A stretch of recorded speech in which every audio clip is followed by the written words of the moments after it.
Ode à la statue de Victor Hugo. Depuis les jours où Zeus, dans Athènes visible, levait son front d'ivoire et d'or vers le soleil, où la Grèce adorait la splendeur indicible du visage auquel nul visage n'est pareil. Jamais forme, bravant le bloc du statuaire, ne s'offrit plus superbe à sa tremblante main. Jamais peuple ne vit, dans aucun sanctuaire, sérénité plus douce en un Dieu plus humain.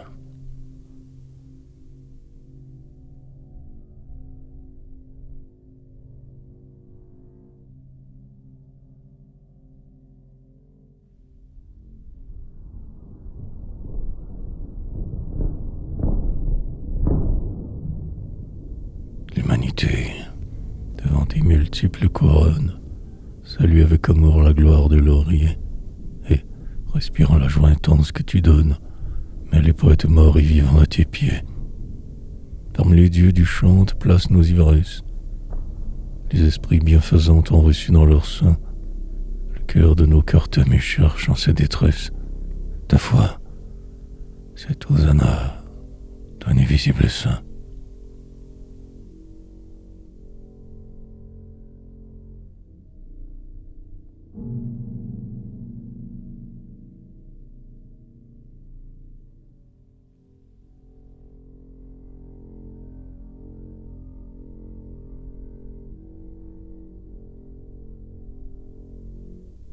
Toi, la haute pensée, l'âme la plus chaste, tu planes sur le monde avec ton large esprit, plus que le vent des mers indomptables et plus vaste. Ton verre de diamant dans ses chaînes nous prie. Il vibre, grave écho de ses lois immuables, entraînant l'univers au farouche idéal. Le mal est perdu, fuit tes regards formidables, qui brillent sur la nuit comme un jour boréal.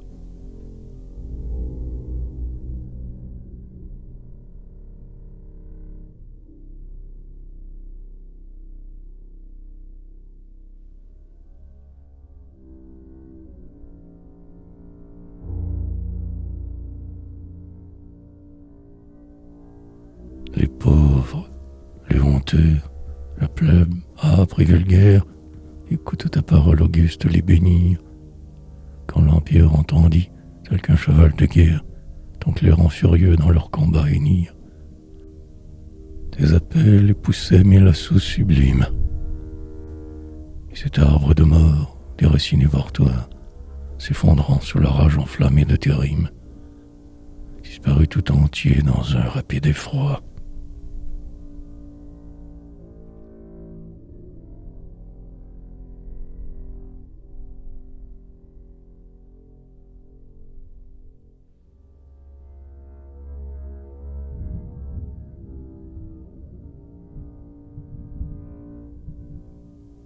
Tu plantes à présent le cèdre du refuge, dont le fruit est amour et la racine espoir. Et nous, tes fils, ô maître, auprès de notre juge, nous contemplons émus la beauté de ton soir. Devant ton infini l'amour lui-même hésite. Nous avons adoré la nuit de ton exil, mais quel verbe osera, dans quel mystique rite, te chanter sur un mode héroïque et subtil.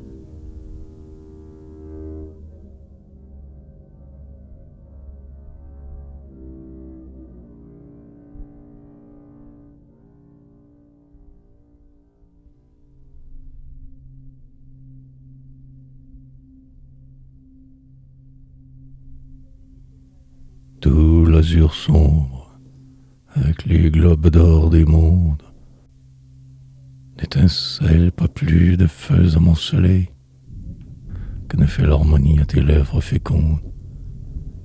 Quand tu verses l'aurore au peuple consolé, fleuve empli de clarté qui déborde l'enceinte de l'art antique et s'enfle au chant torrentiel, flot sur flot de pourpre et d'hyacinthe, sonore, radieux, escaladant le ciel.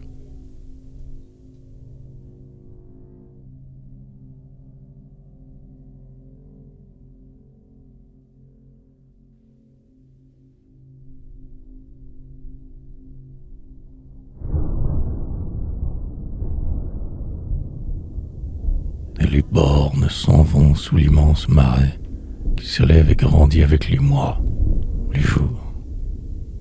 Les suprêmes hauteurs sous la vague sacrée s'affalent. Elle monte toujours. Et puis, des profondeurs d'en haut, plus abondantes, elle retombe et coule en baume et guérisseur, répandant le pardon de la clémence ardente, jusque sur les rois mêmes et sur les oppresseurs.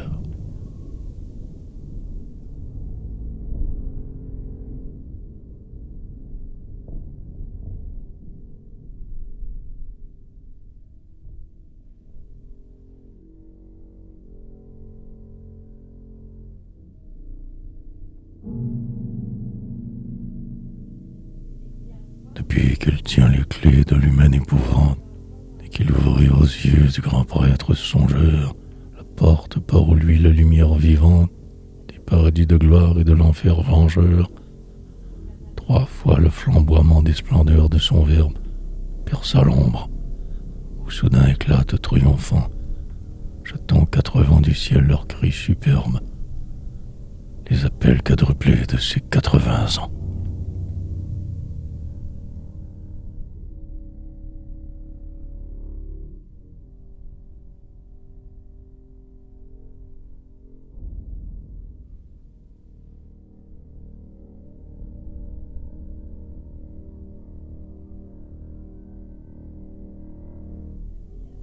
Sa forte main, appuyée de toutes les faiblesses, dénoue et précipite un faisceau de rayons sur les prêtres, leurs dogmes et leur ciel et leurs messes, leur église idolâtre et leur lointain Sion. Comme émerge des nuits la jeune et forte aurore, l'espoir surgit au cri de l'âpre vérité, au baiser du soleil la douce nuit se dort, l'enfer s'éteint aux pleurs des anges de bonté.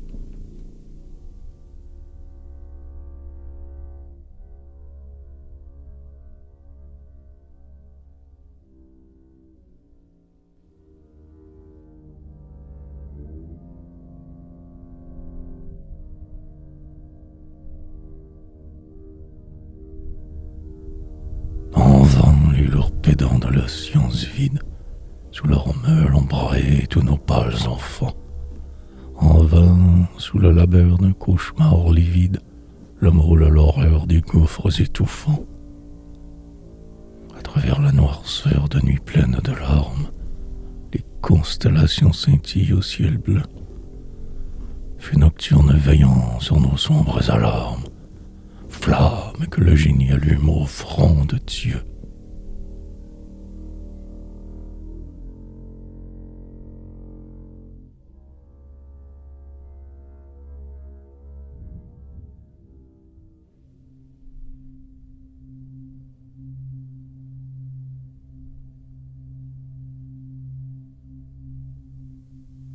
Sa voix, qu'on n'éteint pas, domine les tumultes. Ivre d'horreur sacrée de gouffres ouverts, elle grase la haine et brise les insultes, clamant sa note immense à l'immense univers. Et sur le nord palpite une orageuse vie, de prophétiques feux emportent l'Orient. L'âme du sud écoute un chant d'astre ravi, l'Occident croule au sein d'un brasier flamboyant.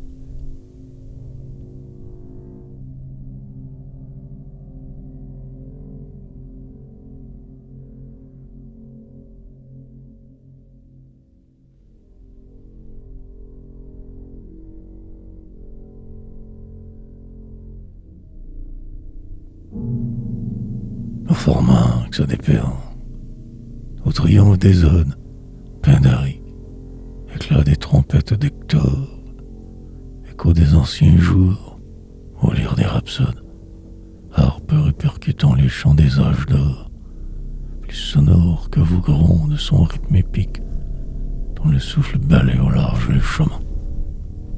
Mieux que vous il châtie, et son soleil lyrique éclaire mieux que vous les cycles surhumains.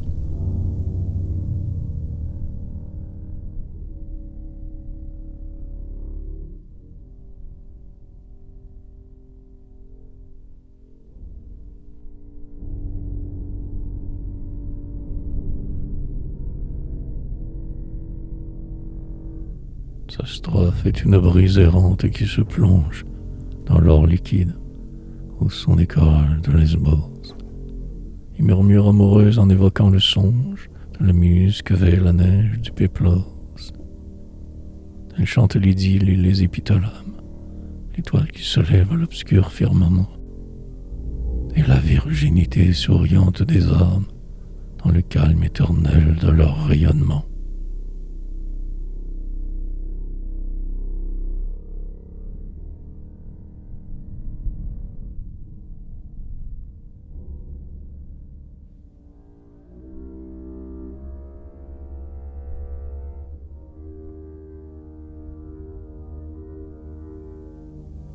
Puis, il nous dit, pareil à l'onde qui déferle dans sa jeune fraîcheur sous le soleil d'avril, cette vierge au regard d'enfant, exquise perle, que rencontre Gallus sur champ et grain de mil, et comment, en croyant nourrir sa faim trempée, le désir odieux fut tranché dans sa fleur, et le fruit devint cendre, et sa lèvre crispée, cette horrible émission de honte et de douleur.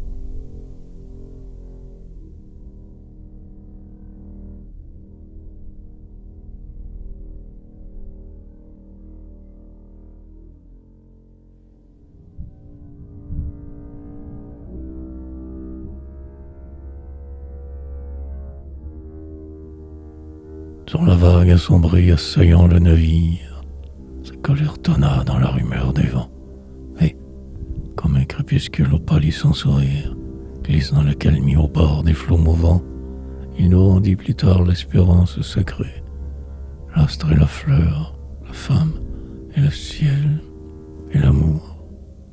Il prodigua l'ivresse et la joie inspirée, relevant, consolant et pleurant tour à tour.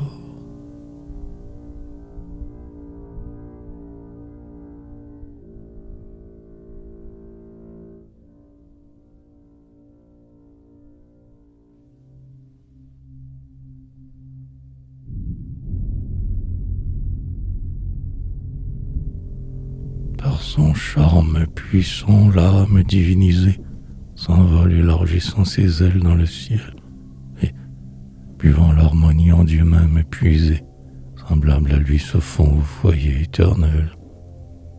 Les brumes qui voilaient son essor se dispersent, inondées de soleil fume et nouvel encens, et sur la terre, Éden recréé, les cieux versent les avalanches d'or de leurs astres naissants.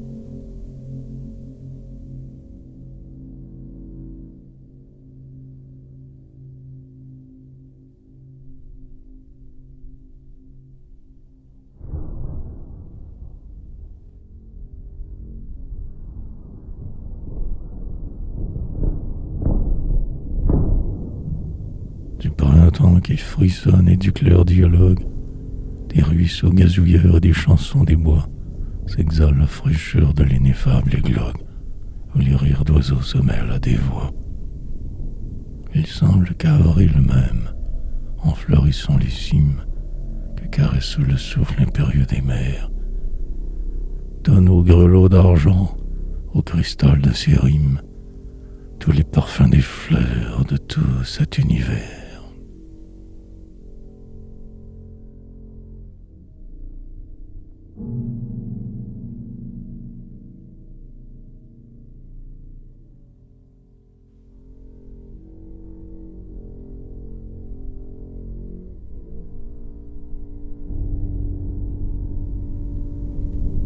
Ton âme est la clarté vers qui tendent nos âmes.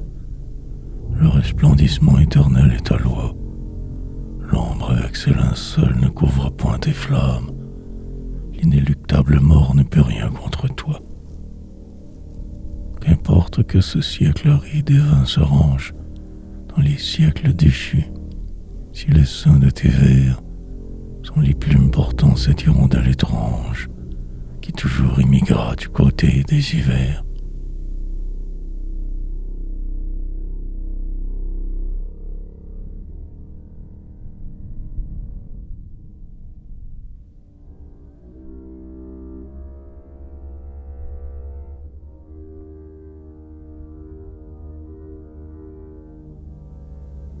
pleurs douloureux, baptême plus austère, n'avait baigné le front d'un plus noble exilé, alors que, secouant la roche solitaire, les révolutions roulaient leurs flots gonflés. Du monstrueux passé les ténèbres hurlantes, jamais n'avait jeté d'oracle à notre effroi, qui vint mieux étayer les âmes chancelantes dans les religions, dans le doute et la foi.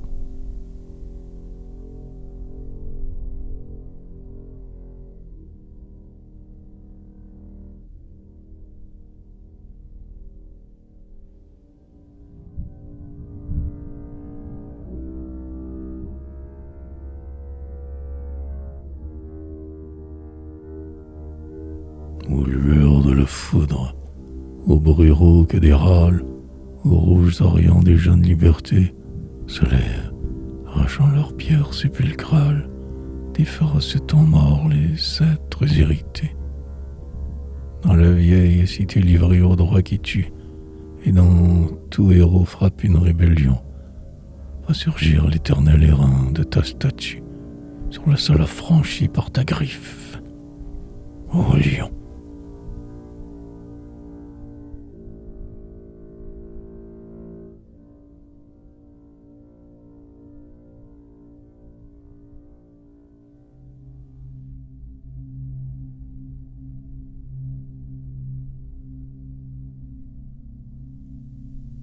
Roi, le temps est ton trône, et les siècles tes pages. Chaque aube est une jeune auréole à ton front, servi par des esprits dont tes chants sont les gages, se régnera encore dans les jours qui suivront. Tous les sceptres seront tombés devant ta lyre, et tout le vieil Olympe et ses arômes. Ta pourpre ne craint point de fer qui la déchire, son tissu n'est point fait par de mortelles mains.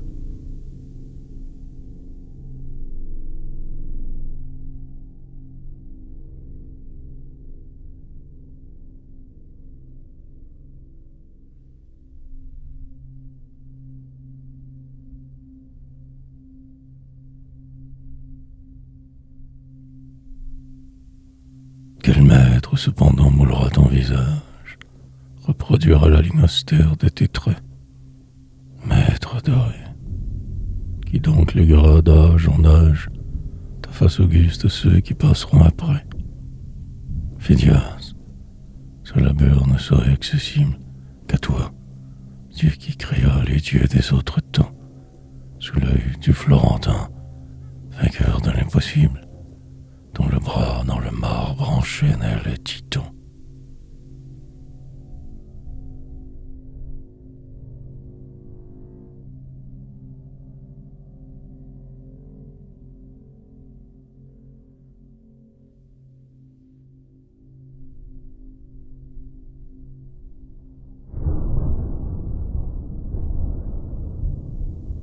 Chérubim de l'art, tenant au point le glaive, Michel-Ange, terrible esprit, débaussé du dernier jugement. J'étais là le rêve de tes 80 ans de révolte et d'orgueil. C'est toi qui sculpterais la face des mondes, cette bouche d'où sort la formidable voix qui tonne sur le mal et ses forces immondes, relève les petits, terrasse les rois.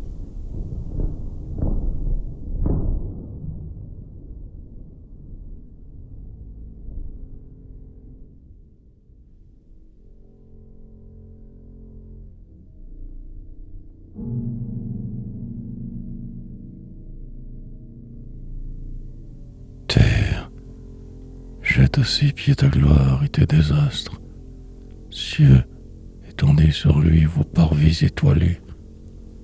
Qu'il s'adresse, éclatant sous le regard des astres, et qu'au fils de nos fils ses traits soient dévoilés. Il dépasse les flots qui submergent la tombe. Il lance à l'inconnu son défi triomphant. L'emblème de son âme est l'aigle et la colombe, rebelle au Dieu et père attendri de l'enfant.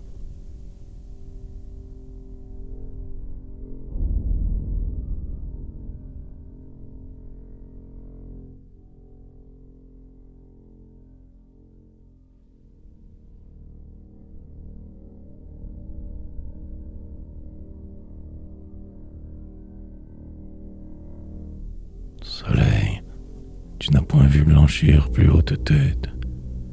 Parmi les fils de l'homme, il est le plus altier. Sur tes cimes, autant, sur leur sanglante crête, aucun nom n'a rien aussi pur, aussi fier. Témoigner la splendeur de cette âme idéale, dans sa forme terrestre à la postérité.